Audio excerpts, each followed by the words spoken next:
de commencer ce message pour quelqu'un parmi nous qui est peut-être dans la crainte. Et le Seigneur voudrait ce matin l'encourager que lorsque nous sommes dans la crainte, dans la peur, nous pouvons déposer cela au pied du Seigneur. Jésus a dit, venez à moi, vous tous qui êtes fatigués et chargés, et je vous donnerai du repos. Et à travers la parole de Dieu qui sera annoncée et la grâce de Dieu, eh bien le Seigneur va, chacun de nous, nous réconforter, nous fortifier. Et nous avons chaque jour davantage besoin d'avoir un encouragement du Seigneur. Nous sommes confrontés à toutes sortes de luttes, de difficultés, et le Seigneur le sait, dans les temps difficiles où nous vivons, et le Seigneur est là. Et là où il y a le problème, la crainte, les difficultés, la grâce de Dieu est là pour supplier et pour ranimer en nous, dans nos cœurs, l'amour et la paix du Seigneur. Gloire à Dieu. Alors, si je serais intéressant de faire un sondage dans la rue, surtout pour des gens qui ne connaissent pas Dieu, et dire qu'est-ce que vous pensez de l'Église? Alors certains vous diraient l'Église, ce sont des belles cathédrales, et j'aime bien visiter en France et dans l'étranger, voir les beaux monuments historiques. D'autres vous diraient l'Église, ah oui, eh bien c'est là qu'il y a des cérémonies, et puis peut-être certains vont se confesser. Et d'autres expressions qui auraient de ce genre, les gens ne connaissant pas vraiment ce que signifie l'Église, le mot Église. Et nous allons voir donc, en ouvrant la parole de Dieu, ce que dit Jésus de l'Église. Voilà ce qui est important. Qu'est-ce que Jésus pense de l'Église? Et on va ouvrir la Bible, si vous le voulez bien, dans l'évangile de Marc, au chapitre 11, et au verset 17, avec un seul verset. On va situer un peu la situation là, lorsque Jésus va prononcer ces paroles. La veille, il a été accueilli avec joie. Il est rentré donc dans Jérusalem, il était monté sur un ânon, et il y avait beaucoup d'allégresse. Et puis le lendemain, il est parti à Béthanie, et là il a maudit ce figuier qui ne portait pas de fruits. Et puis, il rentre à nouveau dans le temple. Et là, il a une sainte colère. Il a une colère parce qu'il voit dans le temple toutes sortes de trafic. Il y en a qui vendaient des animaux pour les sacrifices. Alors, il se fait un fouet et puis il chasse tout cela. Et on va lire justement au verset 17 ce qu'il dit dans Marc chapitre 11. Et il enseignait et disait, n'est-il pas écrit, ma maison sera appelée une maison de prière pour toutes les nations, mais vous avez fait une caverne de voleurs. Le Seigneur, il n'est pas tendre, il ne va pas par quatre chemins.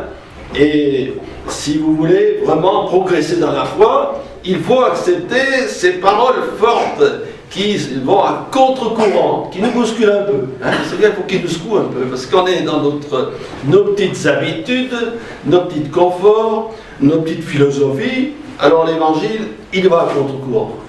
Et le verset là que je viens de citer, il se trouve dans le livre du prophète Ésaïe, au chapitre 56.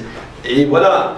Et donc, Jésus nous rappelle que sa maison est une maison de prière. Et de prière pour toutes les nations. Déjà, on peut dire que Jésus allait prophétiser pour l'extension de l'Église dans le monde. Et ce qui est mis, cette mention, une maison de prière. C'est vrai que dans les rassemblements, on chante des cantiques, des études bibliques, il y a peut-être des séminaires, des choses qui sont très intéressantes, mais Jésus a mis l'accent sur la prière. Et cet accent est mis aussi au début, là, lorsque les apôtres se sont retrouvés, qu'il fallait servir aux tables, et qu'il y avait des problèmes là, et ils ont nommé donc des diacres pour servir la nourriture aux veuves. Et il a été dit, et donc les apôtres, ils vont maintenant se consacrer à la prière et à la prédication. La prière est en premier, donc ça bouleverse un peu notre conception de la vie spirituelle, la prière. Alors, Jésus, nous allons voir, pour quelques versets simplement, Jésus, nous allons le voir lorsqu'il priait. Et ça a étonné beaucoup les disciples, qui eux avaient des prières formalistes et ne savaient pas prier. Et lorsque vous lisez l'Évangile, vous ne voyez pas les disciples qui savent vraiment prier. Alors, Jésus, nous le retrouvons donc dans Luc chapitre 6, verset 12. J'aime bien ce verset. En ce temps-là, Jésus se rendit sur la montagne pour prier et il passa toute la nuit pour prier Dieu. Quand le jour parut, il appela ses disciples et il en choisit 12 auxquels il donna le nom d'apôtres. Voilà Jésus qui passe toute la nuit en prière. Ça, c'est à souligner parce que quand on voit le programme, on dit aujourd'hui le timing de Jésus, eh bien, il était bien chargé. Nos hommes politiques, en ce moment, pour la campagne électorale, ils ont un programme bien chargé. Mais Jésus aussi. Alors, on s'imagine, le matin, il partait sûrement de bonne heure avec ses disciples, parce qu'il y avait des distances à parcourir, il n'avait pas de moyens de locomotion, et là, il allait dans les villages, dans les villes, prêchait l'évangile, il chassait les démons, guérissait les malades, et il passait des heures et des heures à enseigner. C'était formidable. Et puis, quand même, il y avait la fatigue physique. Eh bien, il trouvait le temps, de temps en temps, je précise, passer toute la nuit. Alors, pourquoi il montait sur la montagne? Parce que là, il était au calme.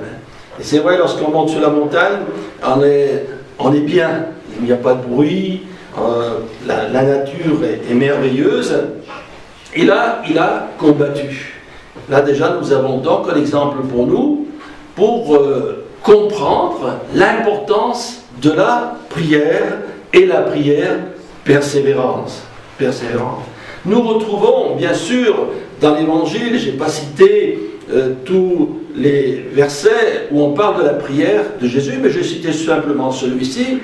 Quand Jésus est cloué à la croix, avant de rendre l'esprit, qu'est-ce qu'il dit? Il fait une prière à Dieu. Père, pardonne-leur, car ils ne savent ce qu'ils font.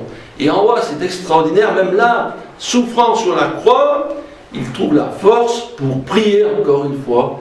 Père, pardonne-leur, car ils ne savent ce qu'ils font. Et à travers, bien sûr, cette prière de Jésus, pour tous ceux qui n'ont peut-être pas fait une expérience profonde avec Jésus, qui n'ont pas peut-être accepté Jésus comme leur sauveur personnel, qu'ils ont peut-être un sentiment de culpabilité par rapport à toute la vie qui a été écoulée, je peux leur dire, chers amis, eh bien voilà, Père a dit, Père, pardonne-leur. Et dans la mesure où je reconnais mes fautes et mes péchés, et que je crois que Jésus, à la croix du Calvaire, a pardonné mes péchés, je vais commencer une vie nouvelle. Merveilleux Seigneur, qui ainsi, dans son plan d'amour et de grâce, dans ce salut merveilleux, désire changer et transformer la vie des uns des autres, qui que nous soyons. Alors maintenant, nous allons voir ce que Jésus, lui, il dit de la prière. Dans Matthieu 21, verset 22, ça c'est une promesse, et on ferait bien de s'en souvenir. Tout ce que vous demanderez avec foi par la prière, vous le recevrez. Tout. Alors bien sûr, il faudrait quand même peut-être rajouter qu'il faut avoir la foi. Il faut avoir la foi que le Seigneur va agir. Ensuite, le tout, c'est tout ce qui conforme à la volonté de Dieu, tout ce qui correspond à nos besoins, tout ce qui est profitable pour les autres ou pour l'œuvre de Dieu. Voilà, on ne peut pas demander des choses qui ne sont pas convenables. Mais là, il faut aussi exercer la foi. Alléluia. Lorsque je prie, il faut que je réalise que le Seigneur entend ma prière. Parce que des fois, on prie peut-être fort ou à faible voix, mais le Seigneur, il entend. C'est formidable, hein? Il entend. Il entend la prière la plus faible, elle monte jusqu'au trône de la grâce. C'est vrai qu'il va aussi entendre celui qui crie au Seigneur, lorsqu'un malheureux crie, l'Éternel l'entend, il entend aussi la prière d'un enfant. Est-ce que vous croyez que Dieu entend la prière d'un enfant? Bien sûr, heureusement, Dieu entend la prière d'un enfant, c'est formidable. Donc voilà une promesse qui nous établit dans la fermeté de savoir que nous pouvons demander au Seigneur tout ce qui est devant nous et qui nous paraît impossible. Il y a des choses qui sont impossibles à la vue humaine. Et j'ai le témoignage de cette grand-mère. Il y avait sa fille aussi dans une petite maison. Cela se passait il y a quelques centaines d'années. C'était dans un village. C'était l'hiver, il faisait froid. Et puis c'était un moment terrible. Il y avait une armée étrangère qui avançait, qui progressait dans les villages, qui peut-être mettait le feu aux maisons, qui prenait les hommes et les femmes prisonniers, prisonnières. Et là, cette grand-mère rassurait sa fille. Elle a dit, on va prier le Seigneur et il va agir. Elle était sûre, hein, la mamie, hein, elle était sûre. Alors comment Dieu va agir?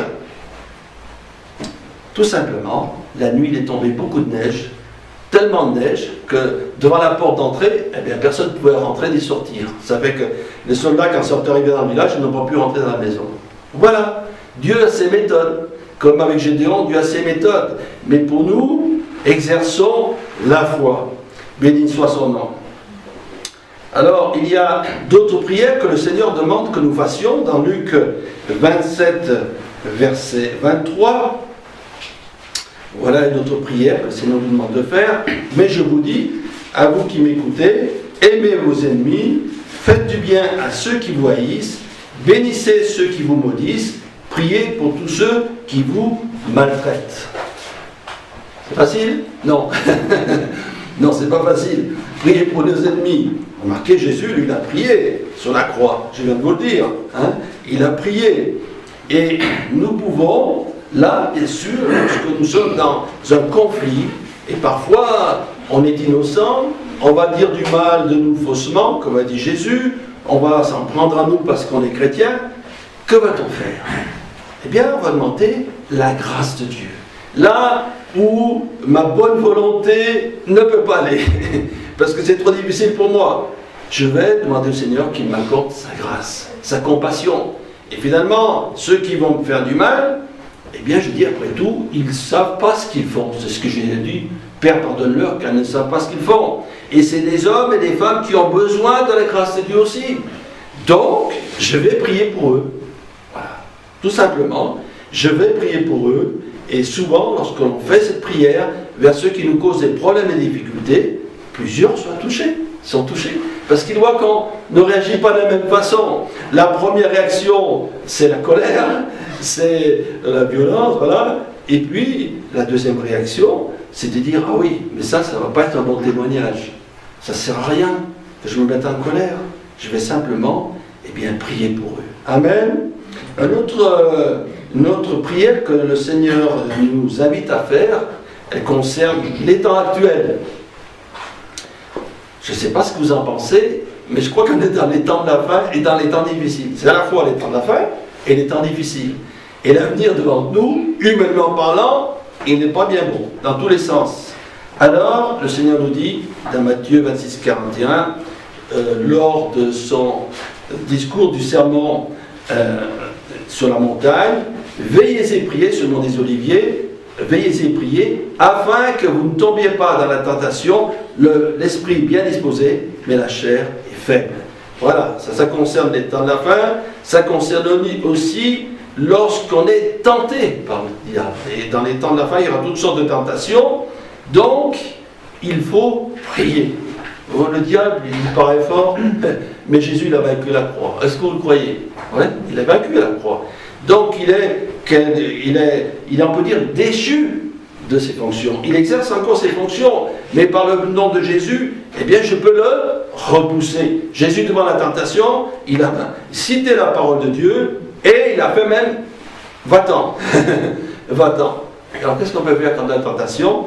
Bon, ben, si tu me montres là l'ennemi, je ne veux pas. Va-t'en d'ici. Moi, j'appartiens à Jésus.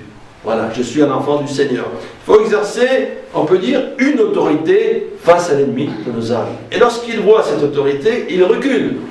Si nous n'exerçons pas l'autorité, il va encore tourner autour de nous. Il va rôder comme un lion rugissant. Comme, dit la Bible, hein, comme un lion rugissant. Il n'est pas dit c'est un lion rugissant dans la Bible. Comme un lion rugissant. Mais en réalité, il est déjà vaincu. chers frères et sœurs, sachons prendre la victoire. Nous sommes des enfants du Seigneur, et l'ennemi, il ne peut pas aller au-delà de ce que Dieu lui permettra. Gloire à Dieu. Alors, maintenant, comme par rapport à ce verset, ma maison sera appelée une maison de prière dans toutes les nations, nous allons considérer la maison du Seigneur. Qu'est-ce que c'est la maison du Seigneur? C'est peut-être des bâtiments, mais c'est nous. C'est nous qui sommes la maison du Seigneur. Hein? Amen. La maison du Seigneur, c'est l'assemblée. L'assemblée de tous ceux qui croient en Jésus. Et lorsque je pense un peu au monde entier, je réalise qu'il y a une maison de prière ici, et il y en a une autre à Malaguet, il y en a à Lyon, il y en a à Paris, à Marseille, il y en a à Tombouctou, je ne sais pas quoi, en Inde, en Chine, au Moyen-Orient, il y a des maisons de prière. Gloire à Dieu.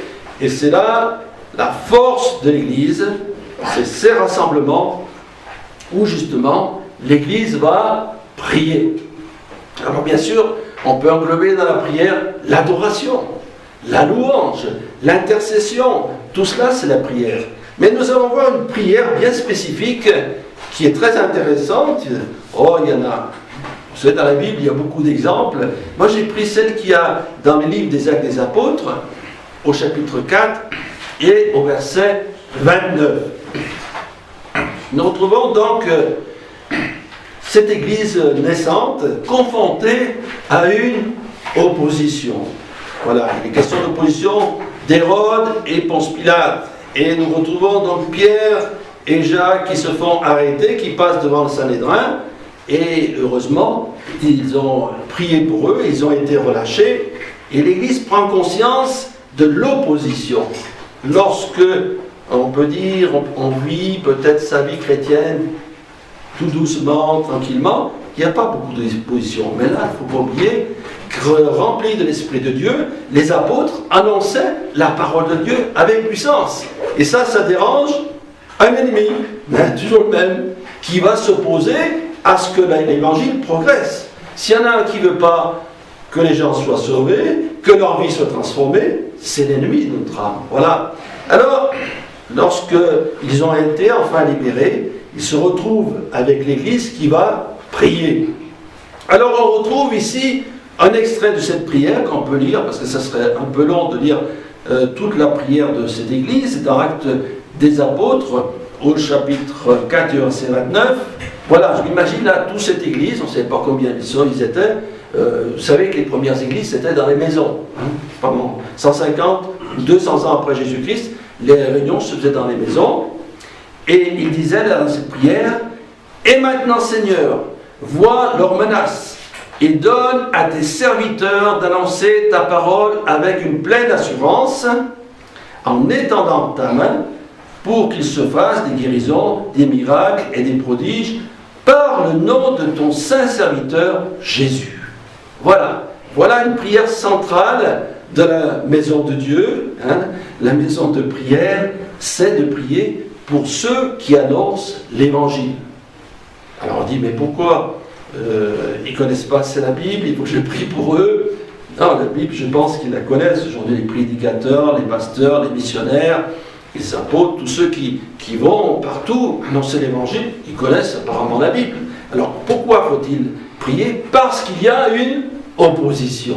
Voilà, c'est ça qu'il faut réaliser. Et dans la mesure où l'Église, l'Assemblée, elle va prier pour ceux qui annoncent la parole, il va y avoir du résultat. Pourquoi? Parce qu'il y a un combat sur la terre, mais un combat dans le ciel.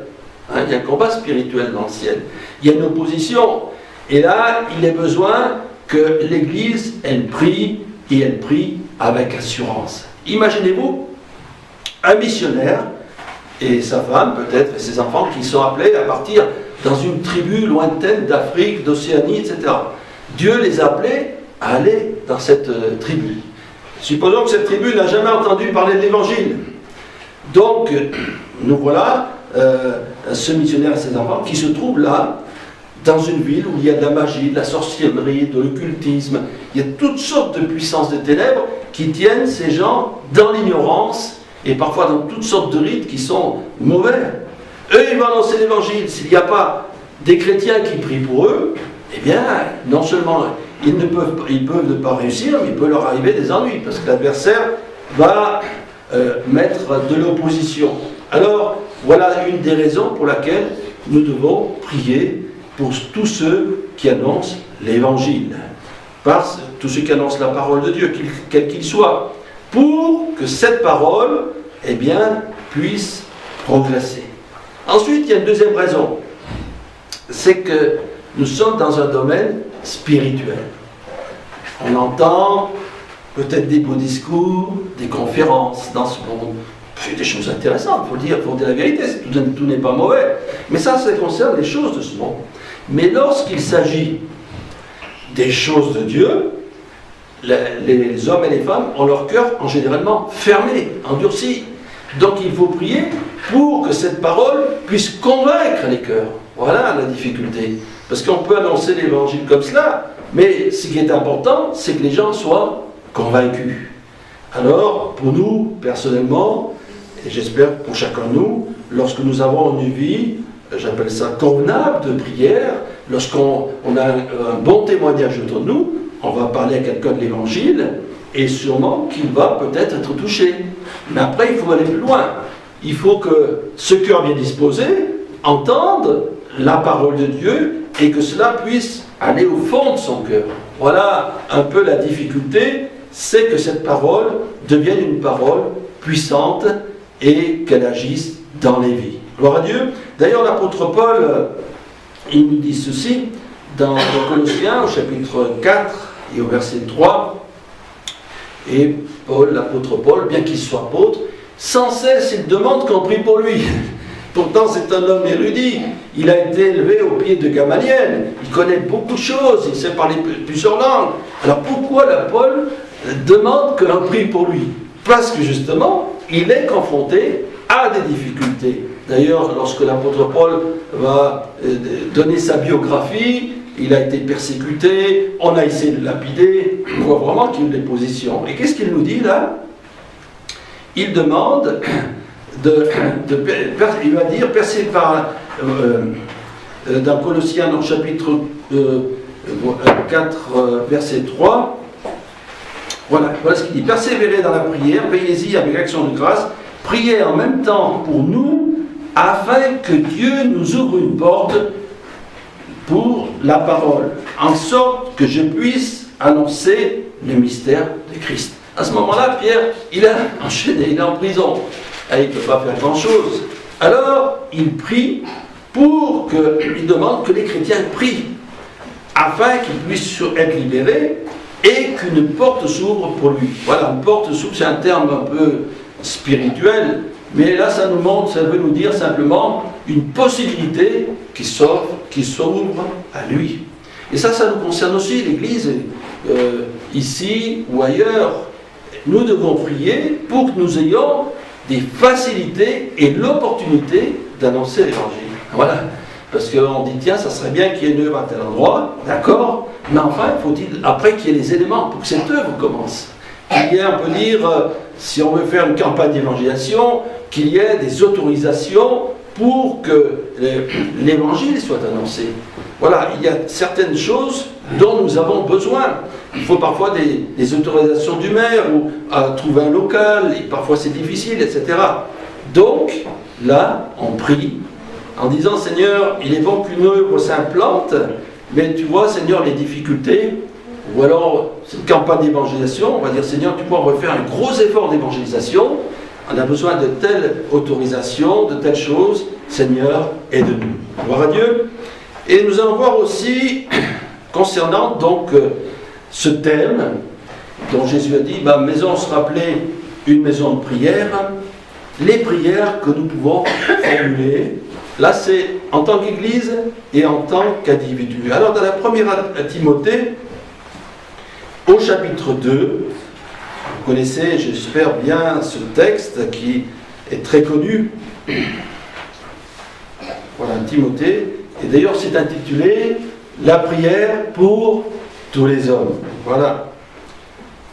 1 Timothée, chapitre 2. « J'exhorte donc, avant toute chose, à faire des prières, des supplications, des requêtes, des actions de grâce pour tous les hommes, pour les rois et pour tous ceux qui sont élevés en dignité, afin que nous menions une vie paisible et tranquille, et en toute piété et honnêteté. Car cela est bon et agréable devant Dieu, notre Sauveur, qui veut que tous les hommes soient sauvés et parviennent à la connaissance de la vérité. Alors là, l'éventail est large, on n'a peut-être pas le temps de prier de ces termes, des prières, des supplications, des requêtes et des actions de grâce, mais, chose importante, prier pour tous les hommes, et les femmes, hein, et les enfants. Voilà, prier pour tous les hommes. Alors on a un éventail extraordinaire. On peut se dire, mais comment je vais faire? Là, déjà, ça nous demande, et même l'Église, on peut prier pour ça. L'Église, dans mon assemblée, on prie pour la ville. Voilà, on peut prier pour la ville dans laquelle nous sommes. Seigneur, bénis cette ville. Tu vois tous les hommes, il y en a sûrement des hommes et des femmes, des jeunes qui cherchent un but dans leur vie, qui ne sont pas satisfaits. Seigneur, mets-les sur notre route. Voilà. Les hommes, c'est aussi les autorités. C'est le maire, c'est le préfet, le sous-préfet, le ministre, le président. Et prions pour ces gens-là. Prions pour ce que c'est eux qui ont l'autorité. C'est eux qui nous laissent encore, merci Seigneur, la liberté de pouvoir librement nous réunir. Il y a des pays qui n'ont pas la liberté, des pays où c'est interdit de se rassembler. Alors nous, on peut déjà dire merci Seigneur pour cela, mais prions pour ces hommes qui ont une grande responsabilité, mais pour qu'eux aussi soient touchés. Même s'ils ont un caractère un peu difficile, même pas du tout intéressant, eh bien Dieu veut les sauver. Vous le croyez? Voilà, Dieu veut les sauver. Et heureusement, dans nos régions, dans la région lyonnaise, il y a des députés qui sont chrétiens, heureusement, qui nous laissent de grandes facilités. Je pense à la ville de Vienne et d'autres, où on peut faire des rassemblements. Moi, je suis dans l'Isère, et le maire de la ville m'a laissé l'autorisation de mettre un stand biblique. Il y a que là vraiment que j'ai l'autorisation. Voilà, gloire à Dieu. Et bien, ces maires, qu'ils soient bénis par le Seigneur, parce qu'ils aident à la progression de l'Évangile. Et puis, il y a question aussi, pour question de prière de l'Église, la Bible nous dit, priez les uns pour les autres. Voilà une belle prière que nous pouvons faire déjà, peut-être en dehors du rassemblement.